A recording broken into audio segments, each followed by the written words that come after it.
In 1765, Parliament decided to pass another law in an effort to raise money. This law, known as the Stamp Act, placed a tax on almost all printed materials in the colonies. This meant everything from newspapers and pamphlets to playing cards were placed with a tax. All printed material had to have a stamp, which was applied by British officials. Because so many items were taxed, it affected almost everyone in the colonial cities. Opposition to the Stamp Act centered on 2 points. Parliament had interfered in colonies' affairs by taxing the colonies directly. In addition, it taxed the colonists without their consent. In passing the Stamp Act without consulting the colonial legislatures, Parliament ignored the colonial tradition of self-government. In Boston, Samuel Adams contributed to the organization of the Sons of Liberty. The group was created to protest the act, but they unfortunately resorted to the violence. In March of 1766, Parliament repealed the Stamp Act, but while the colonists celebrated the repeal, Parliament passed the Declaratory Act of 1776. This act stated that Parliament had the right to tax and make decisions for the colonies in all cases. This Stamp Act is ridiculous. Parliament has no right to control the colonies. How can you say that? We are a part of England. I don't agree with all the taxes Parliament has passed, but we're still a part of England. Why should a small country that is 1,000 miles away be ruling us? How does that make sense? We should protest Parliament's taxes. We shouldn't get violent, though. We could send a petition to the King and Parliament that would get our point across without being violent. On March 5, 1770, tension between the redcoats and colonists reached a peak. That day, a fight broke out between townspeople and soldiers. The townspeople moved through streets picking up any weapons they could find, such as stones, shovels, and clubs. As the crowd approached, the sentry on duty panicked and called for help. The crowd responded by throwing stones, snowballs, oyster shells, and pieces of wood at British soldiers. After one of the soldiers was knocked down, the nervous and confused redcoats fired. As a result, 5 colonists were killed. Colonial leaders used news of the killings as propaganda against the British. Samuel Adams put up posters describing the Boston Massacre as a slaughter of innocent Americans. The Boston Massacre led many colonists to call for stronger boycotts on British goods. Parliament then repealed the Townshend Acts and created a tax on tea. I hate these soldiers! Please stop the madness. You guys probably shouldn't do that. That's a bad idea. Oh no. Boom! Boom! 3 tea ships arrived in the Boston harbor in late 1773.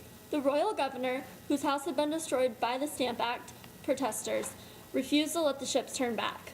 When he ordered the tea to be unloaded, Adams and the Boston Sons of Liberty acted swiftly. On December 16th, a group of men disguised as Mohawks and armed with hatchets marched to the wharves. At midnight, they boarded the ships and threw 342 chests of tea overboard, an event that became known as the Boston Tea Party. Word of the Tea Party spread throughout the colonies. Men and women gathered in the streets to celebrate the bravery of the Boston Sons of Liberty. Oh my God, look, the tea! Let's go throw in the water. No, please stop. Don't do that. They'll be mad at us. Stop. No. Oh, come on. Guys. At dawn, the redcoats approached Lexington. When they reached the center of the town, they discovered a group of 70 Minutemen who had been already but were lost. Led by Captain John Parker, the Minutemen had positioned themselves on the town common with their guns in their hands. A shot was fired, and then both sides let loose with an exchange of bullets. When the fighting was over, 8 Minutemen were dead. The British troops continued their march to Concord. When they arrived there, they discovered that most of the militia's gunpowder had already been removed. At Concord's North Bridge, the Minutemen were waiting for them. Messengers of horseback had spread word of the British movements. All along the road from Concord to Boston were farmers and blacksmiths. As the British marched down the road, the militia fired. The battle at Lexington and Concord was the start of the Revolutionary War. I can't believe that some colonists started a war with Britain.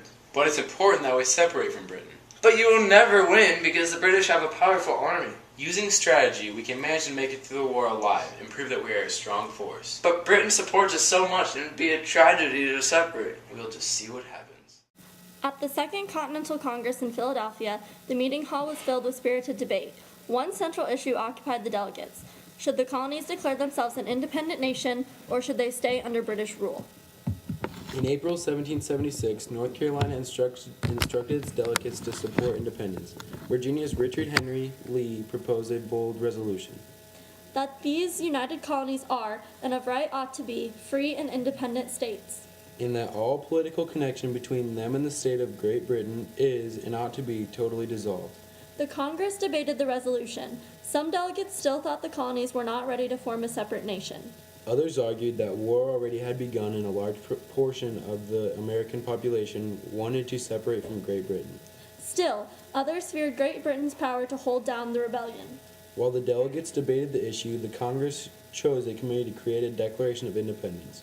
Thomas Jefferson was chosen to write the document. In the Declaration, it is stated that people are born with certain natural rights to life, liberty, and property. That people form governments to protect these rights. And that a government interfering with these rights might rightfully be overthrown.